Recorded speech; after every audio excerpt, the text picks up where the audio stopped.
যেমন অনেকে এসে মানে বলে, প্রথম আমি যখন আমার এই চ্যানেলটাতে লাইভ করতাম, তো তখন হচ্ছে একদিন একটা ছেলে আমাকে বলতেছে, প্রথম জিজ্ঞেস করছে, আপু আপনার হোম ডিস্ট্রিক্ট কোথায়? পরে বললাম, বলার পরে বলতেছে, আপু একটা কথা বলি আপনাকে, আপনার সাথে এত সময় কথা বলে আমার খুব আপন বোন বোন মনে হয়েছে, তো একটা কথা বলি, আপনি কি আমার কথাটা রাখবেন? তো আমি বললাম, আচ্ছা বলেন, চেষ্টা করব, দেখি কি কথা বলতে চাচ্ছেন আপনি।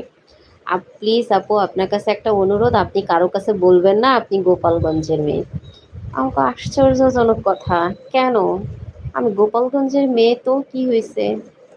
আমি কারো কাছে পরিচয় দিতে পারবো না? আমি কি আমার জেলা বেচ্চা খেয়েছি কারো কাছে?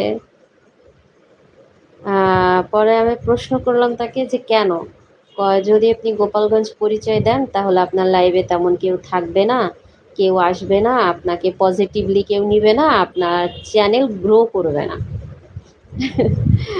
পরে আমি তাকে চ্যালেঞ্জ করলাম, এভরিডে বলবো, হাজারবার বলবো, তাই চ্যানেল গ্রো গ্রো যদি না করে, না করবে, বাট আমি গোপালগঞ্জের মেয়ে সেটা বলতে ভয় কেন করবো?